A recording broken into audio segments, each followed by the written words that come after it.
अस्सलाम वालेकुम दोस्तों। मैं कल बाजार गया तो एक शॉप पर एक बारिश और दिखने में काफी मुतब्बर से एक भाई बैठे थे। वो आवाज लगा रहे थे,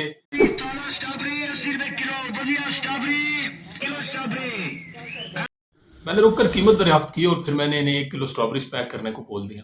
मैंने जरा तफन्नुन पूछ लिया कि स्ट्रॉबेरीज खाने का फायदा क्या होगा मुझे, तो वो फौरन बोले कि दिल के लिए बड़ी अच्छी होती है। मुस्कुराते हुए पैसों और स्ट्रॉबेरीज का तबादला हुआ और मैं वहां से आगे बढ़ गया। कुछ ड्राई फ्रूट्स खरीदने थे तो मैं करीब ही एक दुकान पे जा पहुंचा। मैंने बादाम, नारियल, किशमिश और अखरोट खरीदे। पता नहीं क्यों लेकिन दोबारा मेरे जहन में शरारत आई और मैंने उन भाई साहब से भी पूछ लिया कि ये सब चीज़ें खाने का फ़ायदा क्या होता है। तो वो भी फ़ौरन बताने लगे कि इससे आपकी नज़र बड़ी तेज़ होगी, इससे आपके मसल्स वगैरह बहुत मजबूत हो जाएंगे और इससे आप जवान होना शुरू हो जाएंगे। इसके बाद तो मुझे मज़ा आने लगा। मैं विंडो शॉपिंग करने निकल पड़ा। एक कपड़े की दुकान पर पहुंचा तो मैंने दुकान के मालिक को वो अच्छे से कपड़े दिखाने का बोला। उन्होंने मेरे आगे कई अक़साम के कपड़े खोलना और दिखाना शुरू कर दिए। मैंने उनसे भी पूछा कि इन कपड़ों के क्या फ़ायदे हैं, तो वो भी फ़ौरन बताने लगे, फ़लाँ कपड़े में आपको गर्मी नहीं लगेगी, फ़लाँ कपड़ा आपको जिस्म पर बहुत हल्का महसूस होगा, वगैरह वगैरह। वो जो मुझे सवाल पूछने में मज़ा आ रहा था, अब वो सख्त किस्म की क्यूरियोसिटी में बदल गया। खैर मैं घर वापस आ गया। अगले दिन मैंने मोटर बाइक का कुछ काम करवाना था तो मैं एक मैकेनिक के पास पहुंच गया। मैंने उससे भी यही सवाल किया कि बाइक का इंसान को क्या फ़ायदा होता है। तो वो भी उसके फ़ायदे बताने लगा, जैसे टाइम सेव होता है और it's an easy way to travel वगैरह।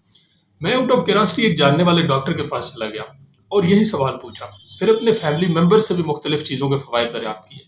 मैक्सिमम मुझे जो जवाब मिले उनसे यही रिजल्ट निकला कि हम जो भी खरीदते हैं अपनी फिजिकल बॉडी की आसानी और उसकी अच्छी हेल्थ के लिए खरीदते हैं। मैं इसे कोई बहुत बड़ी रिसर्च तो नहीं कहूँगा, लेकिन मुझे इस सब में एक चीज़ जो मुकम्मल इग्नोर होती नज़र आई वो थी मेंटल हेल्थ। फिर मैंने इंटरनेट पर थोड़ी सी रिसर्च की कि आम लोगों में और अपनी फील्ड में बहुत कामयाब लोगों में क्या डिफरेंस है। तो इनमें से एक बहुत इंपॉर्टेंट पॉइंट जो सामने आया वो भी यही था, यानी मेंटल हेल्थ। क्या आप जानते हैं पाकिस्तान में हर तीसरा शख्स किसी न किसी किस्म के जहनी दबाव, एंजाइटी या डिप्रेशन का शिकार है। लेकिन तशवीशनाक बात यह है कि इनमें से ज़्यादातर को अपनी बीमारी का इल्म खुद ही नहीं। आज के व्लॉग में जिस मौजू पर बात होगी वो आपके, मेरे और हर पाकिस्तानी के दिलो दिमाग से जुड़ा हुआ है, लेकिन हम हमेशा से इसे नज़रअंदाज करते रहे हैं। और हमेशा की तरह मुतजस्सिस हज़रात के लिए मैं 2 बुक्स भी सजेस्ट कर दूंगा। ये सिर्फ दिमाग की बीमारियों की बात नहीं है, ये हर उस इंसान की अंदरूनी हालत की बात है जो मुस्कुरा रहा होता है लेकिन अंदर से टूट फूट का शिकार होता है। ये उस माँ की कहानी है जो हर रोज़ बच्चों को खुश रखने की कोशिश करती है, जो चाहते ना चाहते घर के सैकड़ों काम करती है लेकिन उसके दिल की बात सुनने वाला कोई भी नहीं होता। ये हर उस स्टूडेंट की बात है जो क्लास में सबसे आगे बैठता है लेकिन वो अच्छा रट्टा नहीं लगा सकता और हमेशा एग्जाम्स के डर में मुब्तला रहता है। फिर मैंने इस टॉपिक पर थोड़ी और रिसर्च की। इस रिसर्च ने मेरे जहन में कई और सवाल पैदा कर दिए। मसलन मेंटल हेल्थ पाकिस्तान में क्यों एक बहरान बन चुकी है, हम बतौर पाकिस्तानी कहाँ खड़े हैं और क्या कर रहे हैं, हमारे मौजूदा कोशिशें और कामयाबियाँ क्या हैं, और इस मैदान में हमें बतौर पाकिस्तानी क्या किरदार अदा करना चाहिए। मेंटल हेल्थ के बारे में सबसे बड़ी मिसकंसेप्शन ये है कि मेंटल हेल्थ के इश्यूज का मतलब है पागल हो जाना। ये तो ऐसे ही है जैसे कोई पेशेंट चेस्ट पेन की शिकायत लेकर हार्ट स्पेशलिस्ट के पास जाए और डॉक्टर से कह दे कि तुम्हारा हार्ट फेल हो गया है, तुम जिंदा कैसे फिर रहे हो।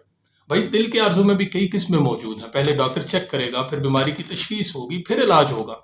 मुझे तो बहुत अजीब लगता है, यानी हम सुबह से शाम तक अपने जिस्म में वो खुराक भरते रहें जिससे हमारा दिल बीमार हो सकता है, और जब वाकई दिल बीमार होता है तब इसके बारे में बताते हुए भी हमें कोई शर्म महसूस नहीं होती। लेकिन हम अपने दिमाग को क्या फीड कर रहे हैं और इसके नतीजे में हमें क्या क्या मेंटल इश्यूज हो रहे हैं, इसके बारे में बताते हुए हमें शर्म आती है। मैं कोई साइकोलॉजिस्ट या साइकेट्रिस्ट तो नहीं हूँ, लेकिन किताबों के मुताले से मुझे मेंटल हेल्थ का जो मतलब समझ आया है वो ये है कि हम किस तरह सोचते हैं, किस तरह महसूस करते हैं और किस तरह अपने इमोशंस, रिलेशंस और डिसीजंस को संभालते हैं। वर्ल्ड हेल्थ ऑर्गेनाइजेशन के मुताबिक अगर सादा उर्दू में कहें तो जहनी सेहत का मतलब है कि इंसान अपने इमोशंस और थॉट्स को इस तरह मैनेज कर सके कि वो अपनी ज़िंदगी में खुशी, सुकून, पर्पस और रिलेशंस को बरकरार रख सके। लेकिन पाकिस्तान में मसला ये है कि जहनी सेहत को अक्सर कमज़ोरी समझा जाता है। लोग इसे मुकम्मल नज़रअंदाज कर देते हैं और अगर कोई मदद लेने की कोशिश भी करे तो उसे शर्मिंदगी का सामना करना पड़ता है। 1960 से लेकर 2023 तक पाकिस्तान की आबादी 4.5 करोड़ से बढ़कर 24 करोड़ 5 लाख हो चुकी है, और इस वक्त पाकिस्तान में 500 से भी कम साइकेट्रिस्ट हैं, यानी हर 4 लाख अफराद के लिए सिर्फ एक साइकेट्रिस्ट। ये उस मुल्क की बात हो रही है जहाँ स्कूलों में बच्चों की मेंटल हेल्थ पर कोई तरबियत नहीं होती। घर में अगर कोई जज्बाती बातें करता है तो उसे कमज़ोर समझा जाता है, और ऑफिस में अगर कोई ये शिकायत करते कि काम का प्रेशर बहुत ज़्यादा है तो उसे इनकम्पिटेंट करार दे दिया जाता है। लेकिन पाकिस्तान में मेंटल हेल्थ को इतना गैर अहम क्यों समझा जाता है? मैंने जो थोड़ी बहुत रिसर्च की उसमें जो वजूहत सामने आई वो जानकर मैं तो हक्का पक्का रह गया। मसलन लोग पाइल्स जैसी बीमारी के बारे में बताते हुए नहीं शर्माते और फौरन डॉक्टर के पास पहुंच जाते हैं, لیکن منٹل ہیلتھ کو ایک بدنما چیز سمجھا جاتا ہے۔ اگر کوئی کہے کہ وہ ڈپریشن میں ہے تو لوگ فوراً کہتے ہیں نماز پڑھو ٹھیک ہو جاؤ گے۔ ہم یہ کیوں نہیں سمجھتے کہ نماز بے شک ایک طاقت ہے، لیکن اگر کسی شخص کو ہارٹ اٹیک ہوا ہو تو اس کے علاج کے لیے کیا کوئی بھی صرف نماز سے علاج بتائے گا؟ اس کے علاوہ زیادہ تر لوگ مالی مسائل کا شکار ہوتے ہیں اور منٹل ہیلتھ پر پیسے خرچ کرنا ان کو غیر ضروری لگتا ہے۔ حالانکہ آپ نیوز میں اکثر دیکھتے ہوں گے کہ کیسے ایک غریب آدمی اپنے یا اپنے کسی پیارے کا ہارٹ ٹرانسپلانٹ کرنے کے لیے اپنی زمین جائیداد تک بیچ دیتا ہے۔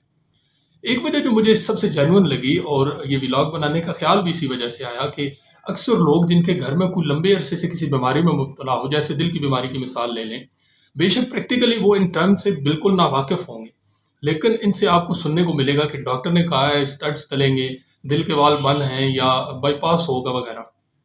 لیکن افسوس لوگ depression, anxiety, by polar, schizophrenia جیسے مسائل کا نام بھی نہیں جانتے۔ اب سوال یہ پیدا ہوتا ہے کہ ہم اس صورتحال میں کیا کر سکتے ہیں؟ تو دوستو، اچھی خبر یہ ہے کہ پاکستان میں اس موضوع پر بے شک زیادہ بات یا ریسرچز نہ کی جاتی ہوں، لیکن دیگر ممالک میں مائنڈ سائنسز پر بڑی گہری ریسرچز ہو چکی ہیں، جن سے ہمیں یہ پتہ چلتا ہے کہ یہ وہ علم ہے جو دماغ کی کیمسٹری کو سمجھتا ہے، ہمارے خیالات اور جذبات کے پیچھے ہونے والے عمل کا تجزیہ کرتا ہے، انسانی رویوں کی گہرائیوں میں جھانکتا ہے اور ایسے سائنٹیفک میتھڈز پیش کرتا ہے جن سے انسان اپنی منٹل ہیلتھ بہتر بنا سکتا ہے۔ ویسے اب تو پاکستان میں بھی سائیکالوجی، نیورو سائنس اور تھیراپی کی فیلڈ میں کچھ آرگنائزیشنز اکنامک ڈیفیکلٹیز کے باوجود بہت اچھا کام کر رہی ہیں، جیسے روزن ایک پرائیویٹ آرگنائزیشن ہے جو منٹل ہیلتھ، ایموشنل سیفٹی اور خصوصاً بچوں اور نوجوانوں کی پرسنالٹی ڈیولپمنٹ پر کام کرتی ہے۔ انہوں نے اسکولز اور کمیونٹیز میں بچوں کے لیے کئی پریکٹیکل پروگرام شروع کیے جن میں سیلف کانفیڈنس، اینگر کنٹرول اور آئیڈینٹی آف ایموشنز پر توجہ دی جاتی ہے۔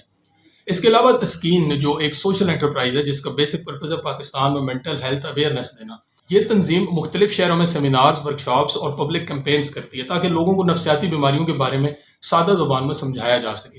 پھر ہے کیئر فار ہیلتھ جو ایک پروفیشنل نیٹ ورک ہے جس میں آن لائن اور فزیکل ذہنی علاج فراہم کیا جاتا ہے۔ یہاں سائیکالوجسٹ، سائیکیٹرسٹ اور تھراپسٹ موجود ہوتے ہیں جو مریضوں کو رازداری کے ساتھ سہولت فراہم کرتے ہیں۔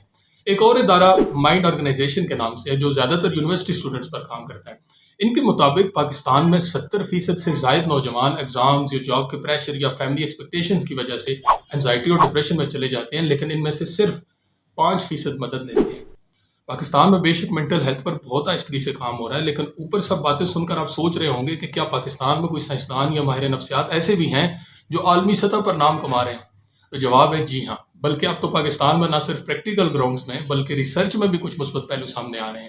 Doctor Mona Lodhi university of Lahore سے منسلک ماہر نفسیات ہیں۔ انہوں نے پاکستانی خواتین میں پوسٹ پارٹم ڈپریشن یعنی ڈپریشن آفٹر چائلڈ برتھ پر تحقیق کی ہے۔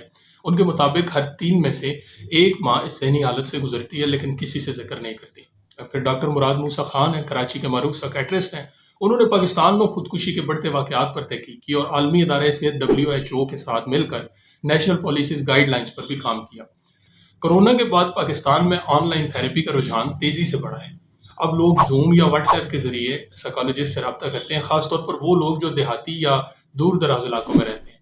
مزید کچھ ینگ اسٹوڈنٹس نے ایسی ایپس بھی بنائی ہیں جن سے لوگ خود اپنی منٹل ہیلتھ کا جائزہ لے سکتے ہیں۔ اس کے علاوہ لمز، نسٹ، پنجاب یونیورسٹی اور کراچی یونیورسٹی جیسے ادارے بھی اب تو منٹل ہیلتھ کو ایک باقاعدہ ریسرچ ایریا کے طور پر لے رہے ہیں۔ اب باری ہے کتابوں کی، تو 2 بیسٹ بکس جو اس ٹاپک پر میں نے پڑھی ہیں اس میں شامل ہے ڈینیل کینمین کی بک تھنکنگ فاسٹ اینڈ سلو اور دوسری کتاب ہے دی brain, the story of you, جس کے آتھر ہے ڈیوڈ ایگل مین۔ لیکن یہ سب کاوشیں آٹے میں نمک کے برابر ہیں اور کچھوے کی چال سے آگے بڑھ رہی ہیں، اس لیے ہمارا یہ فرض بنتا ہے کہ ہم خود اس کے بارے میں جانیں، اپنی اور اپنے پیاروں میں سے اگر کوئی منٹل النس کا شکار ہے تو اسے کوئی کمزوری نہ سمجھیں، بلکہ یہ بالکل ایسے ہی ہے جیسے باقی جسم کی بیماریاں۔ اپنے گھر میں جذباتی گفتگو کو نارمل بنائیں اور سب سے بڑھ کر دوسروں کو جج کرنے کے بجائے سننا سیکھیں۔ کبھی کبھی کسی انسان کو صرف یہ محسوس کر لینے سے کہ اس کو کوئی پوری توجہ سے سن رہا ہے، اس کا ڈپریشن ختم ہو جاتا ہے۔ اگر آپ نے یہ ویڈیو اب تک دیکھی ہے تو آپ یقیناً ایک حساس دل اور باشعور ذہن رکھتے ہیں۔ اب میں آپ سے پوچھنا چاہتا ہوں، کیا آپ کے آس پاس کسی نے منٹل ہیلتھ ایشوز کا سامنا کیا ہے؟ آپ کے خیال میں سب سے اہم قدم کیا ہے جو حکومت یا عوام کو اٹھانا چاہیے؟ نیچے کمنٹ سیکشن میں اپنی رائے کا اظہار ضرور کیجیے گا۔ ملتے ہیں اگلے ولاگ میں، تب تک سیکھیں، پڑھیں اور آگے بڑھیں۔ شکریہ۔